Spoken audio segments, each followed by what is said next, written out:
Hey everyone, in this video I'll be showing you an overpowered takedown build for Amon in Borderlands 4. This lets you get the platinum time easily, and it works for Subjugator and Thol the Invincible. With one of the new weapons added with this DLC pack, the Dropner, it allows him to drop bosses easily and get the platinum like you see there, all the way up to Mayhem 20. And Amon has a lot of tricks up his sleeves for the general mobbing sections with things like the Heimdall, allowing you to hunt down enemies without even having to aim towards them. And if you don't have the DLC Story Pack 1, there are other weapons that let you do this easily as well. Now, I have messed around with Amon's new Damned class mod. However, this has its time and its place. I'll be posting something like that for a later video, but I'll be going over this build here as we have a lot of ways to be able to take down the takedown. And I'll actually be going over two different builds depending on the gear that you have, because we can do a minimal investment in the blue tree while still using the blue skill, and then go all the way down here for electrical fire, as well as My Touch is Death and There Is Only Red, which funny enough, we can take a single point of the Tempered Pyre here to have a forge drone that'll automatically activate our There Is Only Red all the way up to 10 points easily without even having to use the mantra. This would be if you have something like the Cyborg class mod with at least a few points into Primal Surge. Whenever we apply a status effect, we can get our ammo and shield restoration, which is huge. That can be paired with Takedown Combat easily. So I'll show you this spec here. You can pause it if you want to go with this, but I'll show you the other one that I was working with, the blue skill tree. As we have one of the most powerful abilities here with Scorched Kairos, which increases our ordnance damage. Now, heavy ordnance is going to take any of the gun damage increases, as well as the ordnance damage increases, and with a specialization, we can make it 1.5 times that amount from gun damage. So things like Battleborn can be good, but Takedown Combat is a very important skill here. So this, whenever we deal ordnance damage, there's a chance to apply Cryostasis effect. We can take the Contamination specialization later to further boost this, but this is how Primal Surge will give us infinite ammo. So this can be very powerful, especially if you're able to put this online early with a class mod. Now after that, we're going to grab Battleborn here, which gives us increased gun damage and more fuller health. We do have some pretty good sustain here with overshield and shield generation, so this helps us with just getting maximum damage. Afterwards, we're going to take a point of Blackout here. This gives our ordnance a chance to critically hit, which is massive. And then we're going to go with Icy Rage, kill skill, which we get a lot of those in the takedown, which increases whenever we kill an enemy with cryo damage from guns or status effects, which Takedown Combat does apply. We get a stack of cryo affinity, which increases our gun damage even further. This takes us to Primal Surge. Now I have this from a class mod. You only need a couple points in here, but 4 is a good fail safe to make sure that you're not missing out on anything. Age of Ice is decent enough, giving you increased damage to frozen enemies, but you do need to make it down here for that Primal Surge. Afterwards, we're going to come to the red skill tree here and grab Heavy Plate. The more shield we have, the better, because this just gives us a lot of survivability. Although you can take Impetus here, as this gives us increased shield regeneration and movement speed, which Amon is kind of slow with heavy ordnance, so that can help. A single point of Gut Punch, so we can make the enemies weakened, which will deal more damage to them. And then we can go with either Wield the Storm or the Tritanium Knuckles for skill damage. I prefer to go with the Wield the Storm here, 4 points of that, and then 5 points into Bullet Storm. Whenever we apply a status effect, we gain increased gun damage. This was recently buffed, so it's actually some pretty solid damage output. After that, we're going to take a 1 point into Bloodlust here, put all the points into Berserk, so whenever we activate our Forge skill, which we're going to keep the blue skill tree here, we get a Firewall, which is going to boost up our projectile damage as well. This is really important because then we can take There Is Only Red, which is then going to later give us My Touch is Death with a single point of Rhyme Break. And you don't really need to go further with the Touch is Death because it's an 8% chance whenever we deal melee damage, which then we're going to grab from our green skill tree. Now, Gathering Storm is a kill skill that gives us increased elemental damage, which is great because we can use some different elemental weapons here to actually get a pretty big boost to overall damage. We just want 1 point of Tempered Pyre here because this, whenever we activate our Forge Drone, it works perfectly with the Firewall here. So basically what we're doing is we're going to activate our Firewall, we got our There Is Only Red and Berserk going, and then with this, My Touch is Death is going to proc off of our ability here, the Tempered Pyre. After this, we have a few options. We can put another couple points into My Touch is Death just to ensure that we do get our kill skills, although I only find 2 points really necessary for my testing. And in my opinion, the best bang for your buck is to actually add the crit chance to your ordnance here with Blackout. And then Smelter can be nice to get a percentage of our Forge skill cooldown so we can toss down the Firewall a little bit more. Although it's not like a whole lot of it, you can also put points in Primal Surge if you don't have those already. Now, there's actually a lot of gear for this, and you don't need perfect rolls to make this work properly. You don't even need a class mod. This is a really good class mod, but you can even use something like if you didn't want to spec into the green skill tree, you can take like the Blacksmith and you can get Forge Drones for free from that. But purples still are some of Amon's best. So Cyborg being the absolute best, those are hard to farm. His new class mod can be okay. The Artificer is also all right. I should also mention that we do want to use the cryonic thrum here as our augment alongside our scourge. This just protects us, which is important for keeping our damage as high as possible with the gear that we'll be using here. But again, cyborg is going to be the best choice, and even the grenadier here as well, if you're able to get it with the points into scorch kairos for further increased ordnance damage. Those work great as well.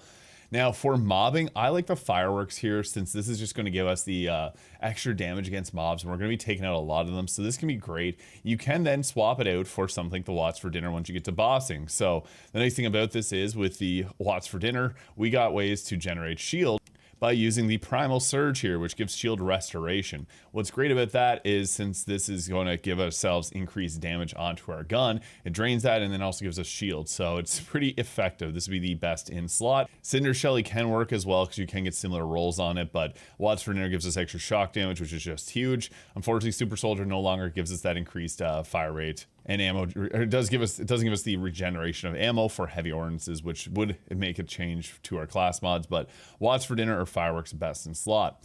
Now for our ordnance, I'm not really using a perfect roll. I have a pistol splash damage one. This is one from a Shalasha Scud build that I just traded over to him, but we want something Torg, because we're going to use Torg as a few different choices. So with the Heimdall being Torg here, but basically you want to get gun damage increases, and I just don't have very good class or enhancements here, but you don't actually need them to get that. Even something like this can give ourselves like the gun damage and gun fire rate to be worthwhile. Gun damage, gun splash damage is probably the actual best to throw onto here. I was just matching for the firmware here. And even again, you don't need the perfect rolls for this to work properly. Now, ordinances, the two best would be the Heimdall. I just like a regular flavor Heimdall here with the highest possible damage. This will be for mobbing. You can just toss this out as much as you can. It regenerates the ammo. They hunt down enemies, so it makes clearing the rooms really quick. And then for bossing, you can swap with the Dropner. Now, whenever you go to swap, make sure that if you're swapping out the Heimdall, make sure it has 3 rounds. That means that you're able to hop into using the Dropner as soon as possible. Now, you can go with a regular flavor one, or I prefer the fire, since we're going to be using it against the Child of Terramorphous. That extra fire damage is really nice. And infinite ammo with it too. It has 3 shots per round, and it does an insane amount of damage. Really effective in this setup.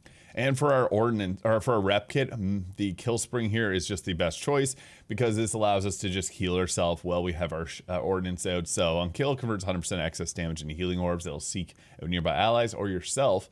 And if you can get a splash damage increase, that's optimal. Now for our firmware here, high caliber is amazing, because bullets piercing means that you can use a lot of these other setups here, and the gun damage increase is really nice as well. So it would be between 3 high caliber and 2 active fire. The best choice though, active fire 3 actually boosts up the Dropner quite a bit.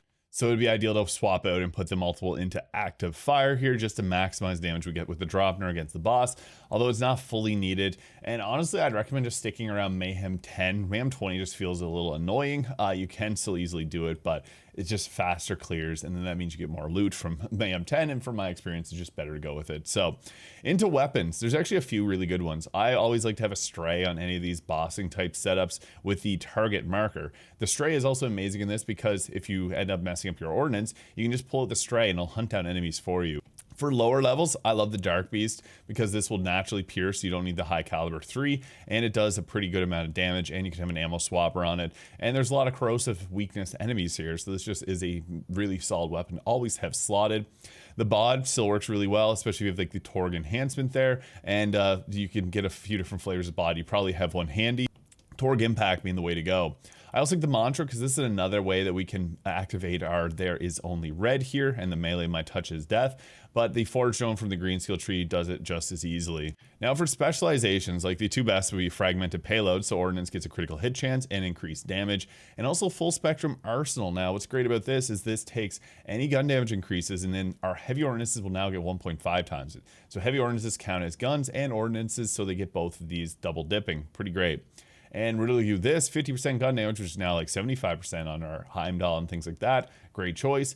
Best defense gives us 30% damage dealt. You can swap out and take theirs now with caffeine for the action skill back, but in my testing with kill spring, it doesn't work as great as if you have the triple bypass, which you can use the triple bypass in this setup, especially if you got a splash damage, then that can work really well too, but I just slightly prefer the kill spring. And the general flow to combat. So you can use the dark beast here because it actually does some pretty solid damage, but you want to raise up your forge wall, and then your forge axe is going around. Getting you there is only red stacked up. And then what we're doing is just going to spam our Heimdall here, which is going to give us that extra cryo damage, which is then giving us that ammo back. Now you do have to watch your ammo depending on how many points you have spread around, because sometimes you can see it's mostly sticking at 3, but sometimes it'll dip down to 2 or 1, especially if there's less enemies around. So sometimes you do have to manage that a little bit, but most times you won't have to worry about it. But if you ever notice your ordnance does run out, just want to quickly mention that would be why, especially if you're using some other things like the honey bunches, which is a really good weapon to throw on this build as well. It also benefits from like active fire. Some other good ones to toss in are things like even the flak cannon be good. I like the roly-poly, and the rocket socket can work good. The litter spitter is probably like the best choice behind if you're using the honey bunches for purples, but Dropner and Heimdall work amazing as well. But yeah, basically what you want to do with the Heimdall is just toss it out like that. If you're using some of the other ordinances, like even the honey bunch is just really great for clearing mobs as well, so you can just fire that off. But this one does the thinking for you. They find the enemies for you. I'd recommend also having the mini map on over in the corner here just to make things a little bit easier for just hunting down enemies where you need to find them. The stray sniper rifle can also work for that, but we're typically going to want to have that target marker on like Terramorphous here. And then basically, yeah, shot it with the target marker, waiting for a cooldown for the forge wall to come off, and then take out the heavy ordnance, and then it's GG's to Child of Terramorphous. So you can see there, just rips right through them like that. It is insanely powerful, as expected. So yeah, Amon actually I think is like the 3rd best for the overall doing these takedowns. As you see there, it's easy to get the platinum rank without much thought in Ultimate Vault Hunter 7. Or I should say Mayhem 20. So yeah, you can get all the great new loot. Let me know your thoughts in the comments. Hit the subscribe button below, and we'll catch y'all in the next one.